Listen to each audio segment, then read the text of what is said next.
England joint top scorers in the World Cup with 12 goals. 12 goals now. Time to bring in a treble winner. Former England striker Teddy Sheringham joins us. Teddy, a very, very good morning. Morning, Ted. Morning, Teddy. It's a very cold morning, I know that. Good morning to you all. It is indeed. Teddy has Not over here, it's not, mate. Here we go.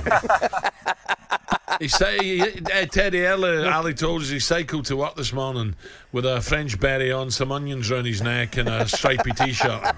And a pair of flip-flops. Beautiful. What a lovely thought. Teddy, as a striker, everyone's talking about Mbappe, but Giroud's had a brilliant tournament so far. We've got Dembele as well. We've got Griezmann in behind. So, you know, England somehow have got to stop the supply to a very, very dangerous front line.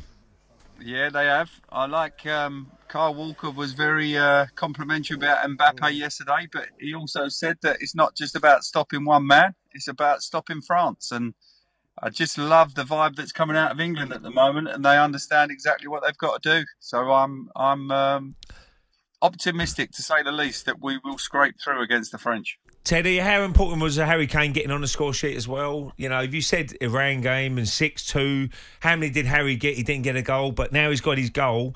He could be very important as well and tomorrow. Yeah, he's the all-round centre forward for me. He's shown that he can set goals up, but he also needs to score goals as well for your own psyche as a centre forward. You don't want to be getting looked at that he can't hit a barn door. We know that if Harry gets the right type of chances, he'll score goals, and he's off the mark now. And let's hope that he'll get a couple more and keep our boys rolling. Teddy, I was saying earlier on that a lot of the focus, and I understand it, is obviously on that contest between Mbappe and Walker, and I couldn't agree with you more. I thought Kyle Walker's interview was really, really impressive. However, I've been harping on a little bit the importance in wide areas, how both sides handle it defensively.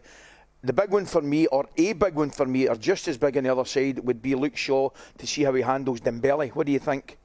Yeah, I think, you know, you look at all over the pitch, Ali, and there's one-on-one tasks that the boys have got to stick to within a game plan. I think it's more to do with the midfield boys. We've got three boys in there that don't mind putting their foot in and doing the hard graft.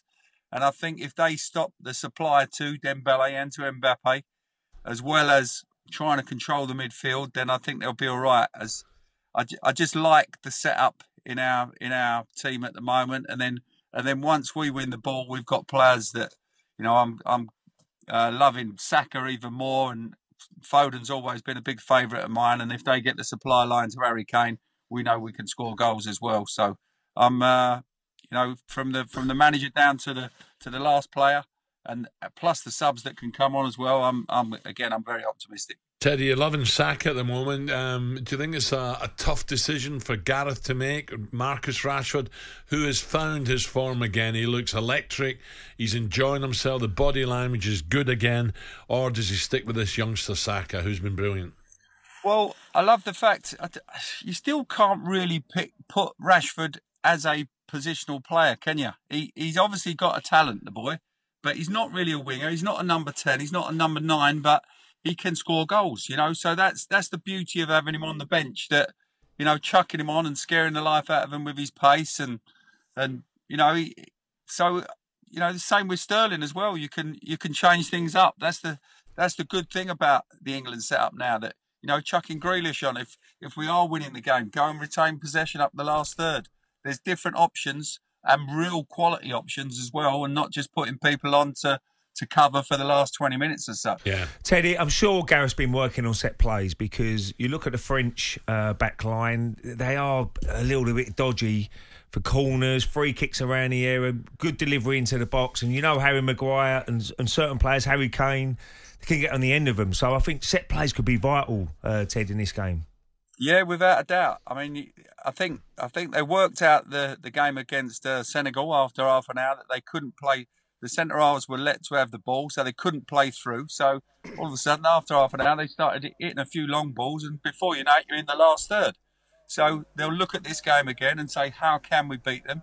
Can we go through them? Can we go round them? Can we go over them? Or we might have to rely on a set piece this time, and we've got players that can score from set pieces. So, you know, there's different options within this team. We're just not one-dimensional anymore. Terry, tell me, we've been trying to cover every eventuality here, and obviously the practicing of penalty kicks. I mean, I think it could be that tight, we'll go down to penalty kicks. How important do you feel it is to practice them, although it's bordering on impossible to replicate the situation? Well, why would you practice anything in football if it, you can't replicate it, Ali? I mean, why would you do all this training? Why would you do that? I'm a firm believer that if you can hit the spot that you want when you're taking a penalty, you've got half a chance of scoring a goal. And I'll tell you what else is a big thing as well. That a factor in when you're taking penalties is the confidence. When you look at the Spanish the other day, it was as if the Luis Enrique sat down and went, "Oh my God, we've got penalties. Yeah. We can't score a penalty. We're going to lose this." Yeah. It's still part of the game. It's still a positive factor that you've got to feel positive about taking a penalty. Any negative thoughts and then you go on the back foot. You've got to be positive that you can hit the penalty that you want to hit at that particular time. And if I hit that, I'm going to score my goal. And then hopefully that the goalkeeper don't go the same way and take a chance and then you score your pens. Yeah. Teddy, a couple of things. Griezmann, I worry about him because he's one of them. Like, I'm not calling him a cheat. That's too strong a word. But he just drifts around and does his own thing, doesn't he? In little pockets, little holes. But he's so clever. He's a very, very intelligent footballer. So I think England have got to be very, very careful of him as well. It can't all be about Mbappe, Giroud and Dembele on the other side. Griezmann, I just wonder, would you think Gareth will have one of the midfield boys, whether it be Declan. Henderson, Declan, or, I think he'll let Bellingham get on with it, but Declan might be the one to just keep an eye on him, Dec.